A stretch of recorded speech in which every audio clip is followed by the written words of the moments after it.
an army, you have the Belize Defense Force. Okay, so we're gonna be seeing them with the camouflage uniforms and their guns, all right? Don't be alarmed if you see them around. They're here basically just to protect this site from looting and keep visitors safe as well.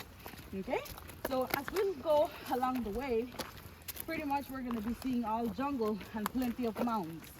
Similar to the mounds we have on the side here and the mounds we have straight forward.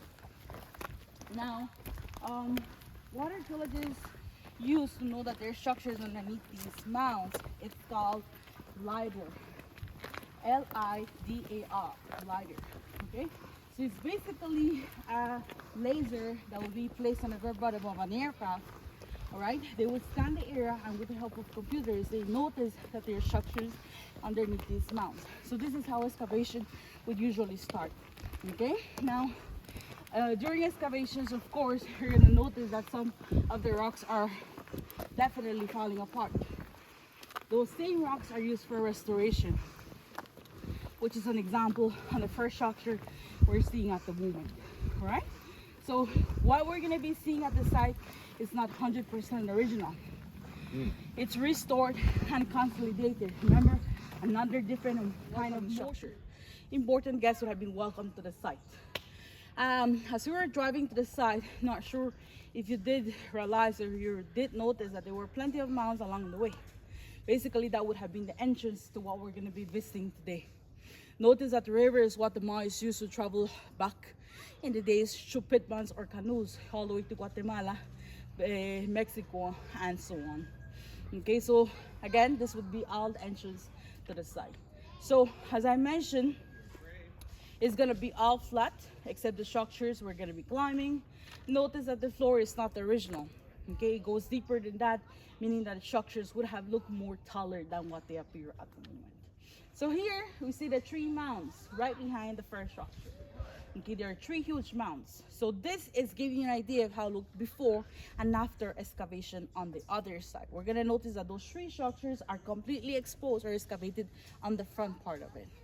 Okay, so again, it's giving you an idea of how long it took to actually finally restore the structure status. Okay, so any questions to that so far? Hello, good afternoon.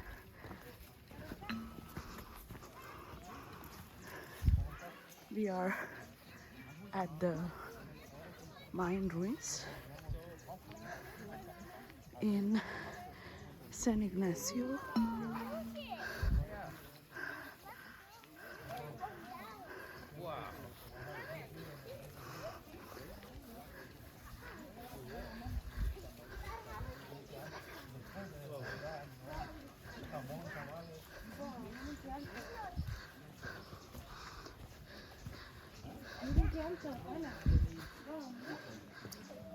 Esta es la segunda más alta en todo Belice. La más alta tiene 140, este es 130. Vamos a subir hasta arriba.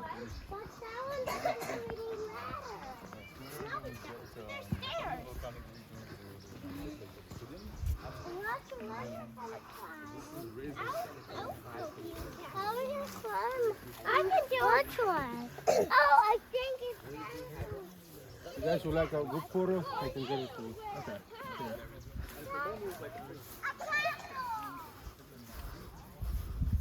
Seven being on the very top part and 6 coming down. Remember the sunrise and the sunset inside. Okay, so this is what, or the reason why I considered sacred, or the Mayans considered these structures as sacred. Now, as we're hiking to the site, remember I showed or pointed out 3 mounds, right? These are the mounds right here. Remember I mentioned it, that is giving you an idea of how it looked before and after excavation. So those 3 structures were used as observation temples. Okay, the Mayan knew exactly at what time of the year the sun will be rising and sun setting. Now it is believed that after 750 to 800 AD, these structures were used as observation temples, where the Mayans would be observing the celestial body. Okay, the original is right behind the replica. Notice that archaeologists believe that the Mayans carved everything around the structure. So what we're seeing at the moment is just part of the actual structure, which is known as the east frieze. The west frieze on the other side, only half of it remains, the other half is completely destroyed. Did I mention this is a replica made out of fiberglass? Yes. Good. So right on the corner where we have the face with an X in the mouth, okay? We have one here and one on the opposite side. The face with the X in the mouth, that's the wall god known as Pash. P-A-X. The X is always pronounced as sh. Okay, so remember when we were right on the Plaza 1 and I was explaining that the Mayans believed that the earth was a flat surface area with gods holding the crown of the earth? We have the cabs. Sacots village. So that's all Belize and that's Guatemala.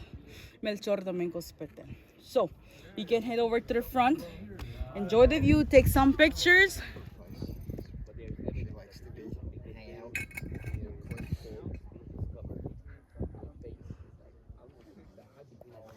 We are at the top of the Mayan ruins. And this is Belize. And the other side was Guatemala. Canada and flip flops. So I go around to the group. This is Belize. That is the neighboring country. You know, you have You're not supposed to have fireworks. it's illegal. But at Christmas I time, heard everybody some. has. Yeah, Everybody has. This place doesn't have railings, so that is the edge. We try out to enjoy the three plazas, the three quarters. we're gonna see in a few. Okay, puck the puck because of the sound the ball, the rubber ball that is made whenever it hit the floor on the side of the wall.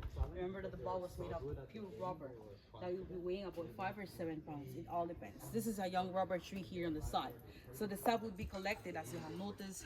There's still a little guides collecting stuff. But anyhow, this is the only rubber tree at this site. So this is why we usually protect it because it's the only one and it's very young to actually extract the actual sap on it, that is. So the only body part that the player was allowed to use would be the shoulder, the elbows, the hips or the thighs and the knees. No hands and no feet would be used to play the game. So whenever the ball would hit the floor, you would definitely have to get on the wall, or I mean to the floor, sorry, and then eventually hit the ball using your hips or your thighs most of the times. Okay, as you have noticed, the size of the actual ball court varies. Sometimes it's very long and then very narrow. Sometimes it's bigger than this as well. Sometimes it's actually the size of the plaza. It's huge. Some of you have said that you visited sites in Mexico. Okay, definitely bigger than this one here. So the incline would be like this, yes. The wall a lot taller, okay, on both sides of course, and it would have a stone hoop. Okay, stone hoop basically facing each other. All right, facing each other. So the only body part, as I mentioned, shoulder, elbows, hips, and knees. Okay, of course, the ball would have been bouncing eventually to the incline, to the wall.